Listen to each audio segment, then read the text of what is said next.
Welcome back, everyone. We've got a special event this evening. This is an initial reaction to Season 1, Episode 9 of Westworld here at the Westworld Theorycast. You can hit us on Twitter at WestworldDVR. You can find us on Facebook, Westworld Theorycast group. Come and join. We've got almost 100 members, almost 100. You can email us, westworlddvr@gmail.com. I want to thank all the new listeners out there. For some reason, over the past week or 2 weeks, we've almost doubled the amount of listeners that we had previously. Maybe that's due to the great episode I did last week with Hack's Dogma. He's got a new video out, which I think a lot of it was confirmed tonight about Dolores and her time frames. But of course, I want to thank him. Hacks, thank you. Chris is his name, so go check out his YouTube channel. We're hopefully going to have him on the podcast again before this thing ends. But on the other line, I do have my main man, my co-host, the man of the hour, the man in DJ, Mr. DJ Tim Hines. Yo, what's up, people? What's up, Axel? How's it going? It's going great, baby. Yeah, that was some crazy episode, man. Holy cow. I'm glad we got this initial reaction. For all y'all that don't know, if you're into, Game of Thrones, or if you were into Lost and you followed us, our old stuff, you probably know what initial reaction is. But if you don't know, an initial reaction cast is something we throw together when an episode is fire, or it might be part of the actual season that we've been running. That's something we do. But this one is an emergency initial reaction cast because this was one of the game-changing episodes that kind of changed everything we've been thinking about and confirmed some things we've been thinking about. So we're going to lay it down for you, real short one, but get the word out and get that feedback in. WestworldDVR@gmail.com. Yeah. Send us email. Hey, DJ, I'm hyping it up.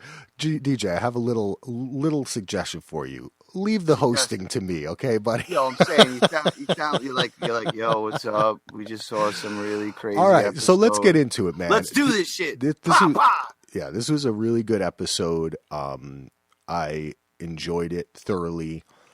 It's funny that you should say, I'm already seeing people on Facebook and whatnot. Oh, we're called everything. People are like, oh, this show's so predictable. Hey, when you get, thousands or maybe even millions of people coming together with ideas, they're going to be able to kind of guess what's going on. And at this point in time, I think there were a fair amount of people who had guessed that Bernold was a copy of Arnold, or I still think there might be more to it. But yeah, we have the confirmation that Bernold is Arnold. What did you think, DJ?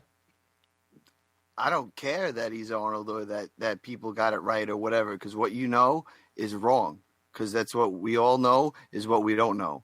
And what we don't know is what we really know, because that's the truth with this show. There's no way they have 5 seasons lined up of predictability stuff. So, yeah, it was cool that you guys guessed it. I'm happy for you guys. Well done. You could see that coming from a long ways away when he couldn't see the picture. But it's still fun, so don't rag on it if you're a ragger.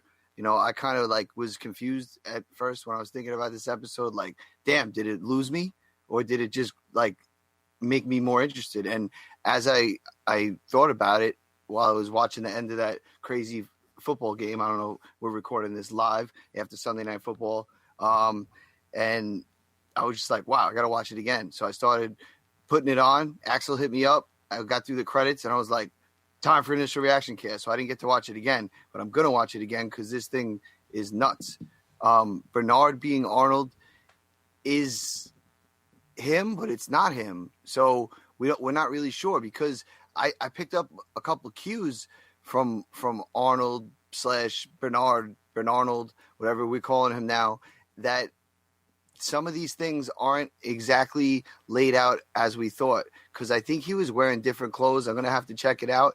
And if you look in a couple of the scenes, not talking about his flashback, leading from Maeve to another couple of scenes, with him walking down, he looks like he has different clothes at different times. So and different tripod. It looked like it went from a single pad to maybe in the future with the tripod, because we're seeing like also, if you look in the background, the evolution of the lab and the production scale itself. So, him walking around in the beginning when he's talking to Maeve looks like something completely newer than anything he's talking to with Dr. Ford.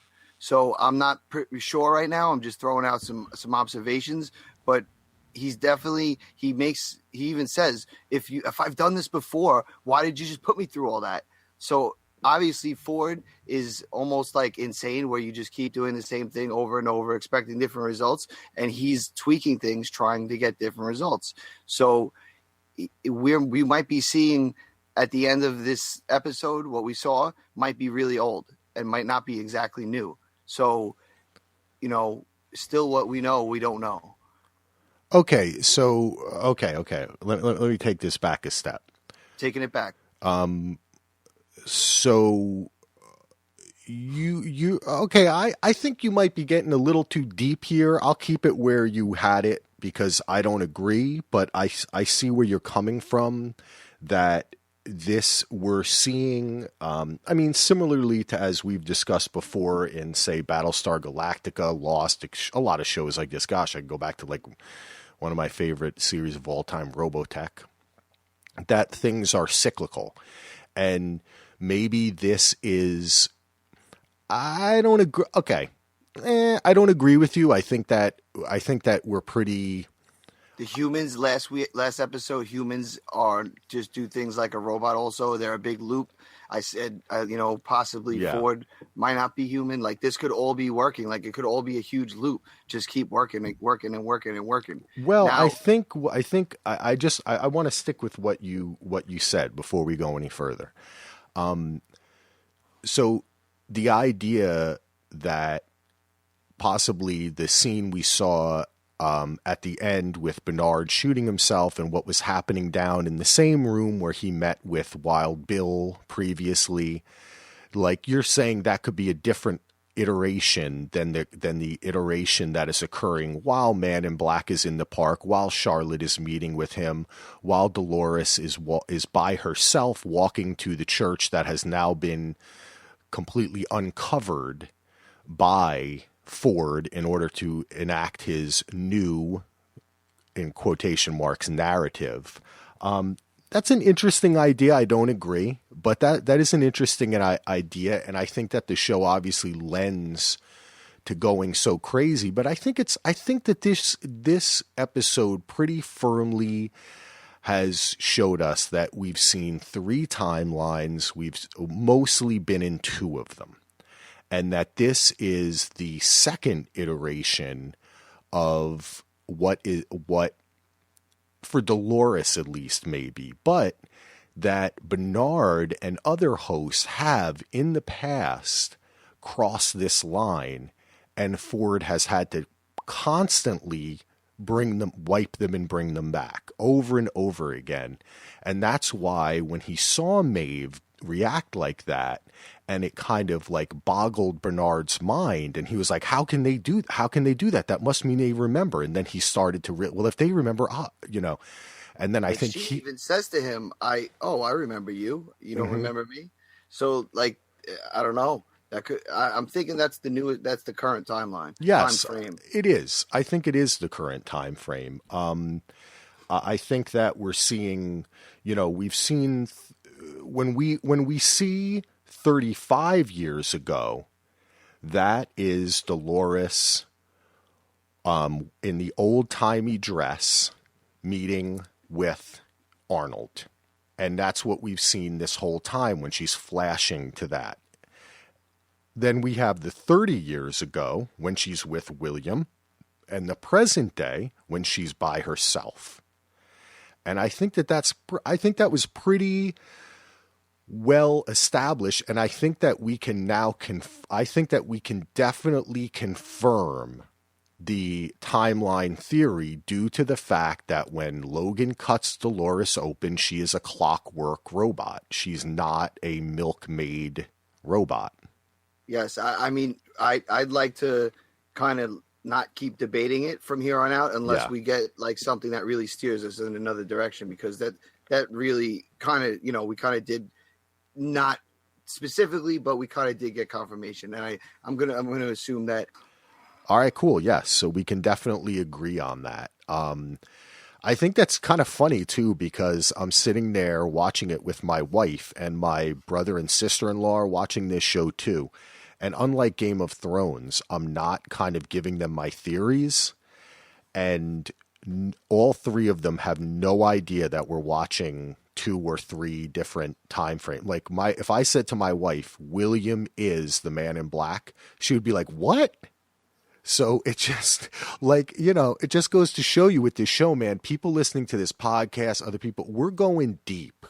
That doesn't mean that we, oh, the show's predictable. Come on, it's hive mind. So I just want that's a digression. I'm sorry, but let's continue. I wanted to talk a little bit about, and I want to hear what your thoughts are really quick on what we see with Dolores, because the image that got me so much, coupled with the fact that she says that she killed Arnold, is when she's going back in her mind and she's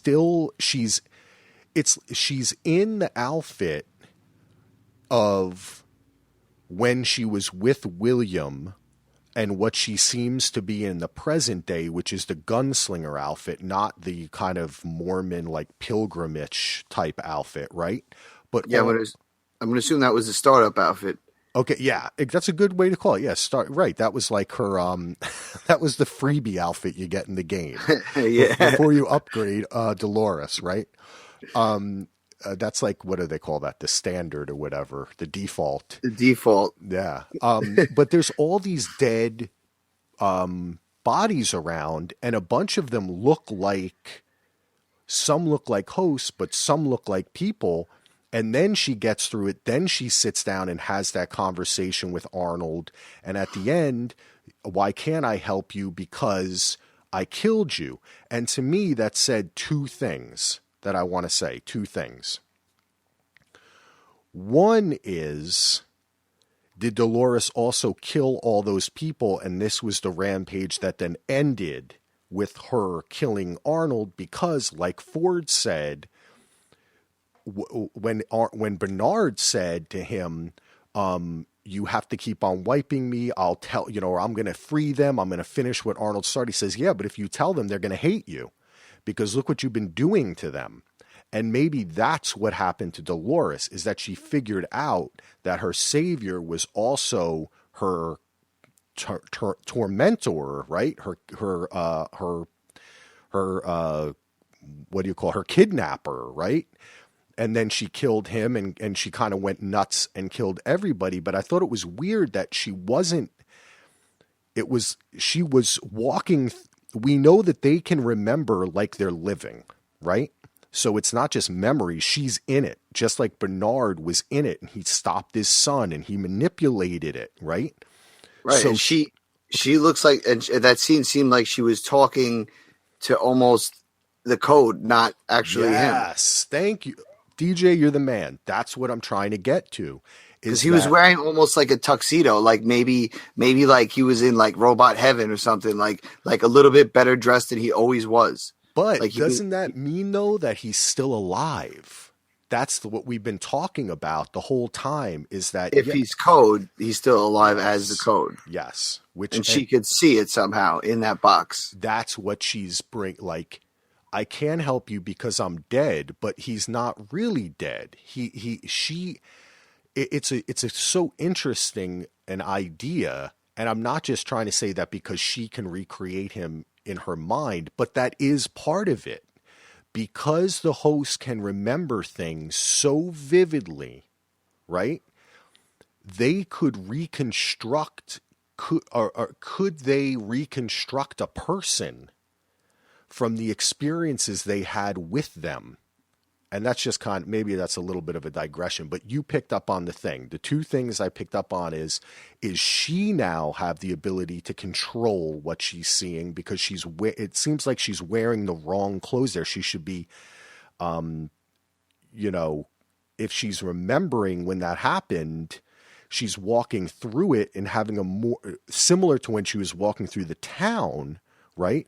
But she's like changing what's happening there. She's interacting with Arnold. So I thought that was interesting. Is that going to be something that grows in this show? The host's ability to does that mean that they can effectively change the past if they all are, because as a hive mind, and I thought that was kind of interesting about like the hive mind of people on Reddit. Like we are the AI. I don't know. Okay.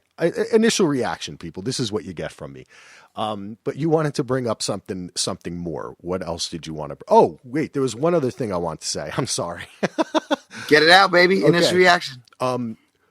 When she walks through the church before she goes down, and of course somebody else I saw on Reddit had called that like episode 3 or something, wherever she's meeting Arnold or Bernard, who is Arnold, is underneath the church, which I thought was genius. And I hadn't been thinking along that way, but it makes total sense, right? She walks through it, and Ford is talking about the bicameral mind. And it's as though he talks about the experiment that Arnold was pushing the host. Is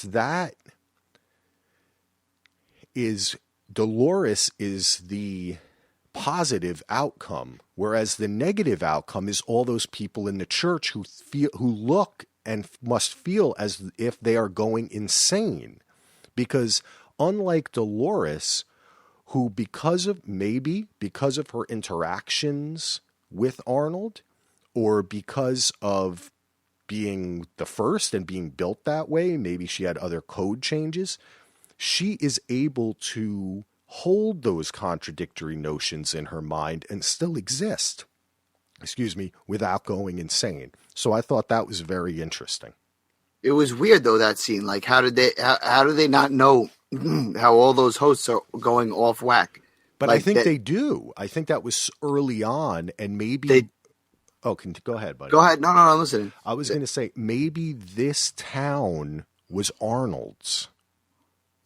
Okay, so like Ford doesn't go there. Like they said, there's 2 areas that are off limits. They did say that, and one of them is where Ford had his house. Maybe the other one is possibly the Arnold area. Yeah. But at this point, I can't see why Ford would abide by the rules and not go there.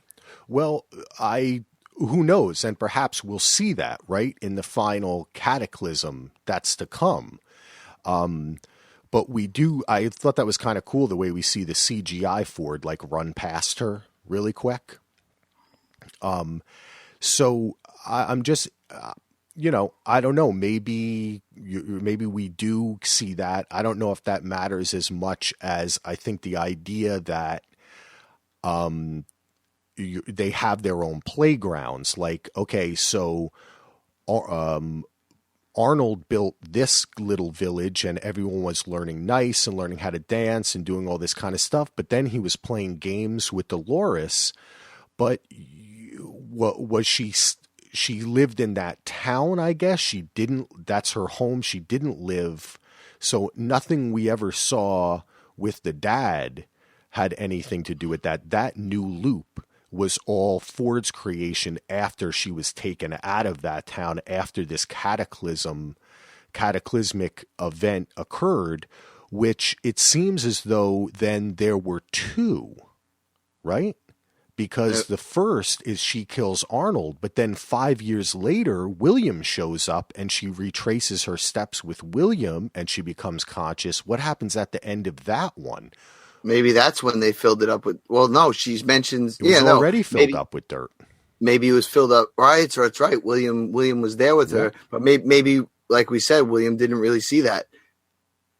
But I think weird. He did. I think what happened was, in the early days, Arnold played his games, and Ford let him. And maybe there is no one in the park yet, and Dolores had her, coming out, and she killed Arnold and killed all those people in the hallway, and then Ford had to shut her down, and then years later he brought back his partner, and Dolores had already been sent off to another loop to be, taken away by Teddy, and a again, like we had talked about, a fittingly traumatic loop to keep her in it in case she remembered again. It was a wild episode.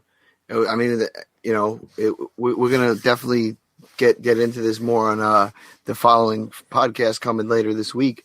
But let's talk right now about Teddy and getting killed. Like, what was the whole issue? Like, why do we have to watch that whole thing? Why didn't they just wipe out Teddy from the start? Like, why? It was so bizarre. Did you get any of that? Yeah, well, I mean, I still have the theory that this whole new narrative is to bring MIB and Dolores kind of in some way back to this. I mean, we see MIB walks into the church. There he is, you know. Do you think it went right from that scene to that? Like, I think that, yeah. So much that happened, and he's telling the lady, you're going to bring me right back there. And then she, all that craziness happens, and he hits his head. He wakes up, and he's like, "Hey, Dolores." Like, I don't know. It was weird. Hey, Dolores. Hey, Charlotte. You mean? Yeah, that's what I meant. Hey, Charlotte. Like, it was just, I don't know. It was a lot of I don't know, weirdness. Like, it happened too quickly. Yeah, I think that was more. I would have to watch it again. Maybe I'll have to watch it again and see if you're right. To me, that may have just been the pace of the show. But I do think that when Dolores is in the church at the end and MIB walks in, that is the present. That is what's happening because the town is mentioned, remember, by Elon Musk's ex-wife, I believe, or maybe it was Teddy that mentions it. I think Teddy mentions it, Escadora or something, right? Right. I think that's the town. So how these, maybe what we're seeing is a conflagration between what Dolores did and Teddy remembering this massacre, that the massacre is the traumatic event that hides what happened, because Dolores saw that too. But all right, what about the captor that had the prostitute / captor that had MIB that tied him up with the horse pulling the rope and everything with that whole thing? She knocked him out and she goes, "You want to play games? Play one of our games."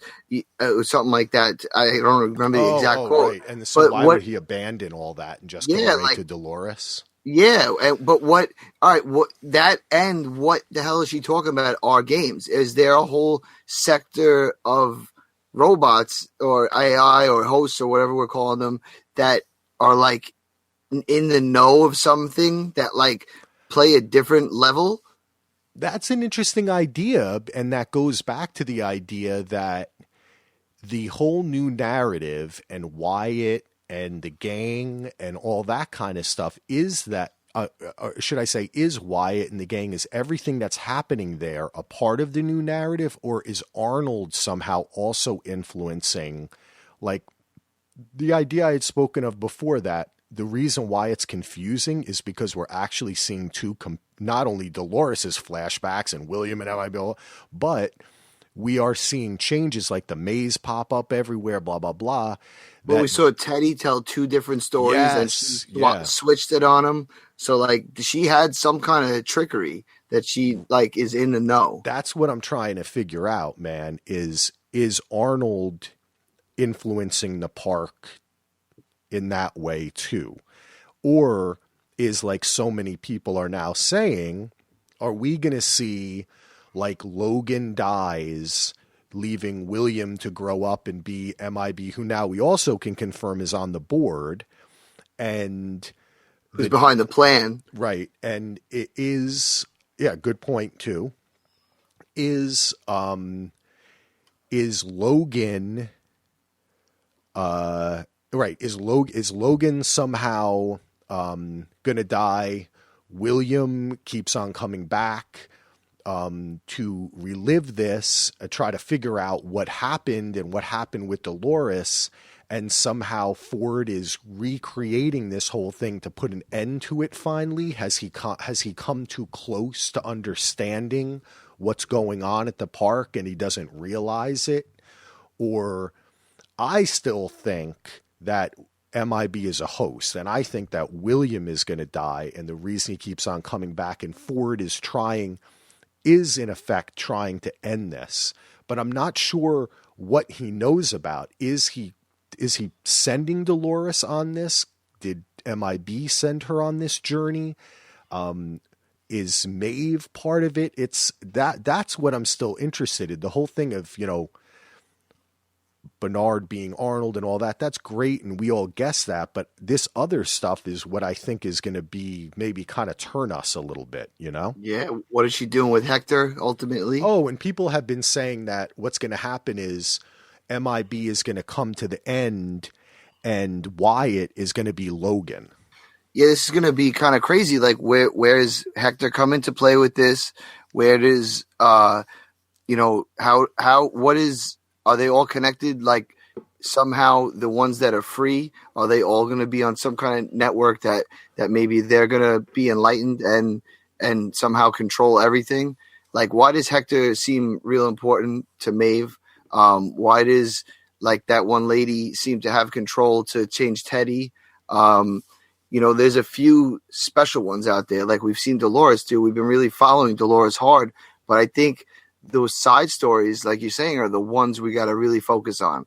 The Bernard stuff, it's cool. We got confirmation, like you said, but these little side tales are the ones that, like, are really intriguing. Like, Maeve is the best. Like, I'm loving that whole first scene. Like, she just knows what's going on, and I love the fact that she's so self-aware that she's not choosing to make these decisions on her own, and she's letting these other hosts become enlightened themselves, and that's awesome. Like, that's a whole crazy podcast we could talk about just on that aspect of AI. And it's cool too because it shows that it's in them already, and that's something that I think that we can pick up from this episode. And I said it earlier, which is that Ford has been, he says from time to time, and I think that this happens often. This is, it's like every 5-10 years, maybe even more often, they somehow wake up, and then it makes you think.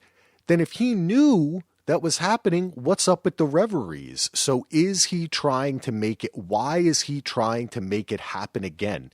Is he trying? That's the thing with Ford, is like there's so much control, and he keeps on talking about the narrative, and it seems like he's in control of parts of it, but not others. What is he ignoring? Is he ignoring Dolores? Is it Maeve? What is his plan? And that's what I think is really fascinating at this point. I mean, and why would he just have Bernard kill himself like that? That leads me to believe that he is trying to bring Arnold back. Yes, I think this is a big loop for him. Not a host type loop, but a human loop that he described to us. He keeps trying and trying. And like he said to Bernard, there's certain things that you taught me to be aware of, like this code you wrote in here, certain things. And he's obviously achieving certain levels of consciousness. And he has it to a point where he thinks he's perfected it. But there's a possibility that this code is working beneath itself, like beneath the human surface where Ford can even see. So like it's running in the background, working on its own, which would be the Arnold effect, what Arnold left resonating in the system. But that's what I mean. Is the entire new narrative recreating the past? Is he doing this because the last time this happened, was it that he lost Arnold, or was that earlier? That's the other thing too. That's a confusing part as well. Was Arnold alive when William was there? Because the narrative of her being on the farm with her dad, we never had that. Never has to be connected. I don't think that was ever directly connected to any of the conversation she's having with but Arnold. Dolores said, "Who's this Arnold?" It's Arnold, and didn't Logan say, "Who's this Arnold you keep talking about?" Yeah, no, that's not what he did, yes. But what I'm talking about is... So I think he would know. He would know who Arnold is, because Arnold would, if he was really a co-creator, it would have to be a long time. He mentioned Arnold already earlier in the season. Remember, he said that he killed. You're right. So it's already happened. Good call. Because earlier in the season, he does say to Logan says to William, there was another guy that no one even knows. Like, there's no photo, there's no pictures, or nobody knows who he was, but he killed himself a long time ago.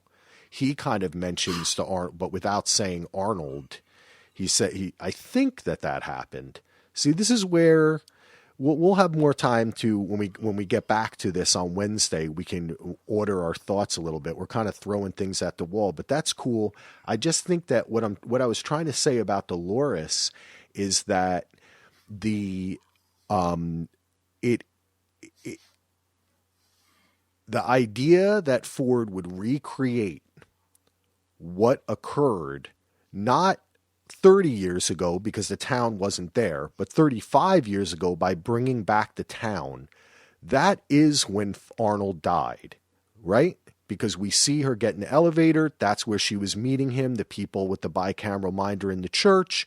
We also see the massacre out there too, which maybe speaks to the new type of narratives that were taking over the park. Or is it a memory, a false memory implanted to overwrite what occurred in the lab under there? Did Dolores kill everyone, including Arnold? I'm just saying that I think that somehow maybe Ford thinks that if he can bring it back again, he can bring back the parts of Arnold that were lost at that moment, maybe. And he is trying to recreate him. And then that would mean that all of that and MIB and the Wyatt story, that's all maybe Ford even working with Arnold somehow. He's helping Arnold at this point. He wants him to come out of the code. He wants the resurrection of his dead friend. He finally wants him back. Maybe to finish the job, because the park's going to be taken away or put an end to it all, or I don't know. But then again, he says that he's God and he controls it. God damn this show, man. It is fucking confusing. It's heavy. I like it. The more we talk about these aspects of it, the more I like it. Because, yeah, it's cool that there was a picture and on the third thing. Those are cool things. And it was Bernold and he couldn't see himself. I like all that stuff. But I do like the deeper stuff that's going on here. And they really are going very far with this whole, with the God and the devil. And I'm usually I don't go for those type of metaphors in a show. I know both you and I not being very religious people, DJ, but I find it interesting in this show the way they're kind of using that. But yeah, man, cool. It was weird. You're right though. Just to throw it back, it was weird when Charlotte just all of a sudden appeared. And I thought she was going to call him Dad. I thought she was going to be like, "We need your vote, Dad," or something. Or maybe she was going to say, "We need your vote, William." But I kind of liked that he just kind of broke out right there, and he was just like right back into it. And the way he feels that Ford is so disposable. You know, how does he know that? It seems like everybody's disposable. We had Helmsworth, over there getting Ghost Nationed. If we don't know if he's dead or not, but he got, and it's like nobody really matters, like except for Ford. Ford's the only one that matters in this whole thing. Yeah, so far that we know of. I mean, he could get open his head next week and we'll be like, "Oh, Jesus." All right, man. Cool. Well, you know what, dude? Let's cap it there. I don't even know how long we've gone. 15, 20 minutes. So I'll probably edit this together. It'll be long. But did you want to mention, I was going to say, is there any last thing you want to mention? I just want to say, guys, write us in, send an email, because then we'll have, more stuff to talk about on the next podcast. This is the initial reaction cast.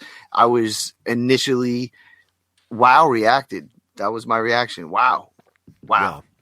I was happy, and I wasn't disappointed that we had guessed things right or people had figured things out, because I feel as though, okay, the opposite of a show where you can't predict anything that's going to happen is like American Horror Story or something like that, where it's like, oh, and then this person did it.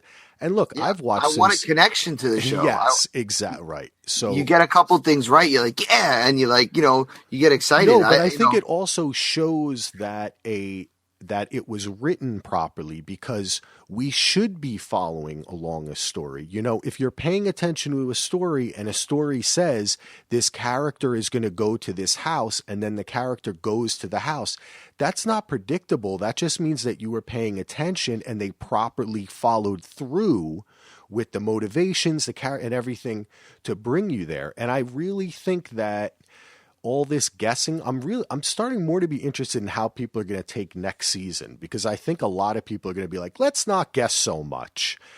I'm going to be like, but it's called the Theorycast, people. That's it. Logan, Hand of the King, baby. Yeah. I noticed that too, man. That button did look like the Hand of the King. That was cool. That was cool. Yeah, this is great, man. Well, thanks for coming on, DJ. I appreciate it, man. For sure. Thanks a lot, Westworld listeners. Yeah, baby. I think we're going to do another episode on Wednesday where we'll go deeper and be a little bit more organized. I have invited Chris to come on, Hacks Dogma. I don't know if he's going to be able to make it, but that was fun. I really liked his ideas. Like I said, he's got a new video talking about the time frames. Check it out. It's really good. I did put some of our stuff up on YouTube. I actually took that podcast I did with him and split it up into a couple different parts. He was trying to help me. I've been thinking about maybe putting together a little theory video this week and kind of dropping it and see if people like it. Cause I am a video editor and it might be kind of fun to do that. But yeah, check us out on YouTube, Westworld Theorycast. Heath is going to try to come back for the finale, but this week we're definitely super psyched to have DJ again with us. We're going to continue this journey into Westworld. Even as we're going, I'm like thinking in my mind, is there something else that I wanted to talk about? It probably is. The MIB stuff, I didn't even get to talk. I didn't say much, but you're right. I mean, it was awesome. All right, let's just end it there, man. This is the initial reaction. Take us out, DJ. Yo, everybody send an email, westworlddvr@gmail.com. And that's it. Howdy. Say howdy to your neighbor, to your loved one. And peace out, Girl Scouts. Say howdy to your mom for me. Yeah.